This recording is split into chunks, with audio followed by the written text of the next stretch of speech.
Vanquisher. The Vanquisher is one of the more recently designed warjacks in the Protectorate's arsenal. Originally assembled in secret in the late 590s from imported parts and armed with distinctive Mennite weaponry, this heavy warjack is as subtle as the faith it serves. In other words, not at all. Some say the Vanquisher was the first sign of the full crusade that would later come. The Vanquisher is a towering behemoth. Its great flail is a whirling harbinger of death. One arm wields the length of chain nearly as long as a man is tall, its end capped with a blazing star, a vicious spiked sphere. It visits swift justice upon infidels, crushing limbs, heads, and torsos with one devastating movement. In addition to the perilous blazing star, the Vanquisher also wields a flame belcher that sends destruction from afar. The flame belcher uses heavy cannonballs filled with the refined form of Menoth's fury that requires only exposure to air to ignite. These shells burst on impact, spreading an oily blaze hot enough to melt metal before consuming itself. And yeah, because why not add at least one more flame to a Protectorate of Menoth's army? And I find that very funny, whoever wrote this, when they said as subtle as the faith it serves, in other words, not at all, because you will know if somebody is a Menoth worshiper, because they'll let you know, like many things. But yeah, he is a super deadly guy, and anytime they give anybody a flail or a mace, it just makes battle with them even more, destructive, because that's how that works. But yeah, he's pretty gummy. But let's read over his stats to see how he is. His height is 12 feet, weight 9.75 tons, fuel load 825 pounds, initial service date 598 AR, general use 5 hours, combat use 60 minutes. And his armaments include his flame belcher and his blazing star flail.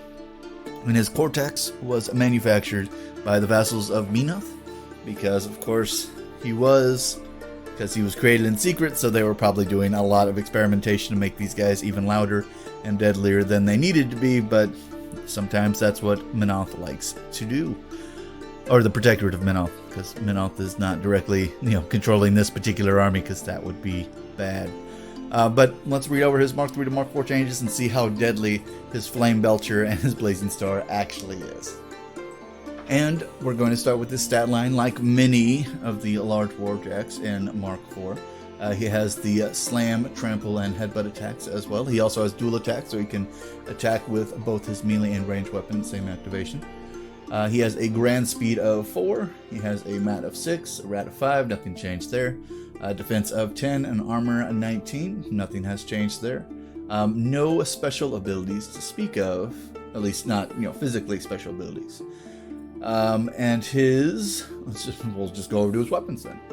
His Flame Belcher is a rat 5, range 10, a rate of fire 1, AoE 3, which is kind of staggering for the amount that it throws out. It's a POW 14/8, and it is a fire weapon, and it causes fire continuous effect.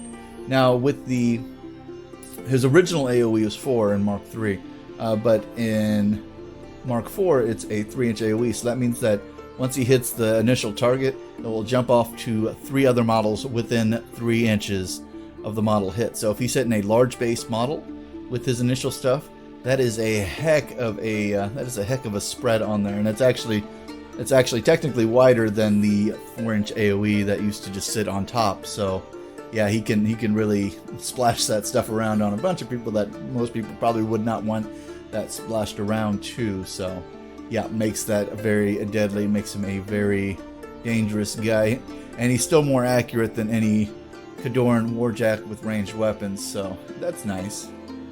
His next is Blazing Star. His melee weapon is a mat 6, range 2, POW 16 chain weapon, so it also ignores shields.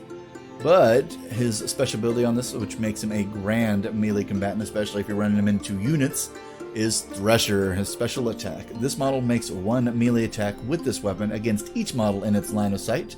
That is in its weapon's melee range, regardless of whether that model is a friendly or enemy model. Thresher attacks are simultaneous, so we want to keep him away from your own guys, because he does not swing around friendly models.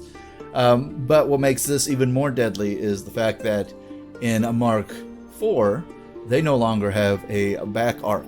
So that means that he is swinging this thing 360 degrees all around him. So if you do some charging shenanigans and land him in the melee range a little bit further up, you can catch a lot more guys in his swing. And at a 2-inch swing, this is the most dangerous top that you've ever seen on the battlefield. So be very wary of this. But as mentioned, he is not super complicated.